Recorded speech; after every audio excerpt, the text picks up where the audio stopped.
วันนี้มิสตี้กับแม่จะมาทำอะไรคะลูกนึ่งข้าวเหนียวใช่ไหมคะ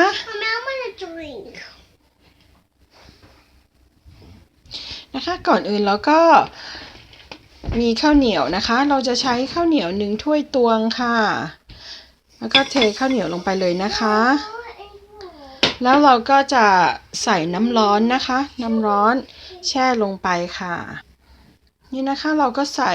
น้ำร้อนเข้าไปแล้วค่ะแช่ไว้อย่างน้อยครึ่งชั่วโมงถึง1 ชั่วโมงนะคะแล้วเราก็ใช้ฝาปิดไว้คนใช้ภาชนะที่ทนความร้อนนะคะที่เราเอาเข้าไมโครเวฟได้เดี๋ยวเรามาดูตอนที่ข้าวเหนียวแช่ความร้อนที่ครึ่งชั่วโมงนะคะค่ะตอนนี้ข้าวเหนียวที่เราแช่ไว้ข้าวสารนะคะก็ครบครึ่งชั่วโมงแล้วค่ะเราก็ทำการคนนะคะแล้วเราก็จะเอาไปล้างน้ำนะคะนี่นะคะเอามาซาวน้ำล้างน้ำสักประมาณ2 น้ำนะคะให้เขาใสๆนะคะ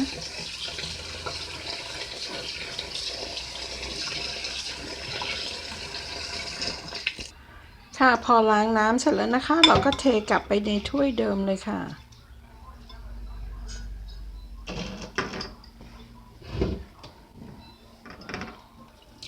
แล้วก็เติมน้ำนะคะ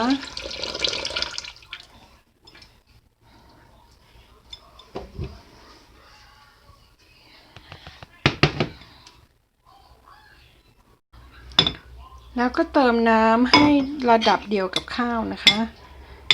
เกลี่ยนิดนึงค่ะประมาณนี้นะคะ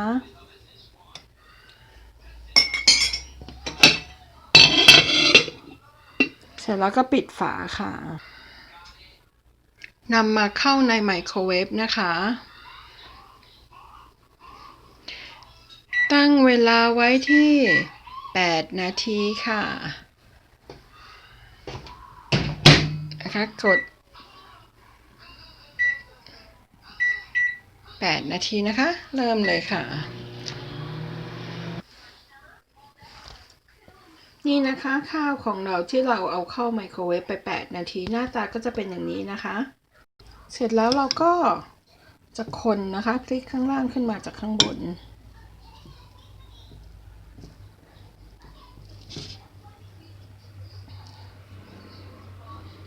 คนแบบนี้ถ้ารู้สึกว่าน้ำน้อยไปหน่อยก็เติมได้นะคะแล้วก็เอาไปเข้าไมโครเวฟอีก5 นาทีค่ะเดี๋ยวกลับมาดูกันนะคะค่ะเราก็นำข้าวที่เราคนเรียบร้อยแล้วปิดฝานะคะไมโครเวฟอีก5 นาทีค่ะ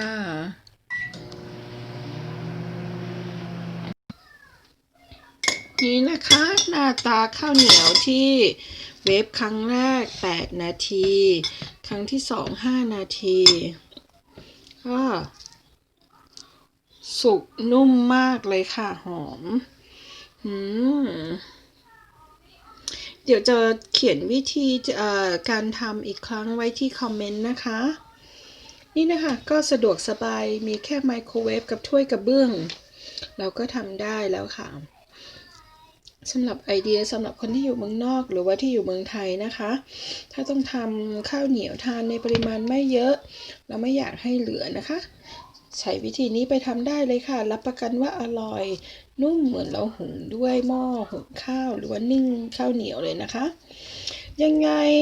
เดี๋ยวจะหาวิธีเคล็ดลับต่างๆในครัวมาฝากอีกนะคะขอบคุณค่ะจาก Misty Channel นะคะชอบกดไลค์กด Subscribe เป็นกำลังใจให้กันด้วยนะคะขอบคุณค่ะจาก Mystic Connecticut ค่ะ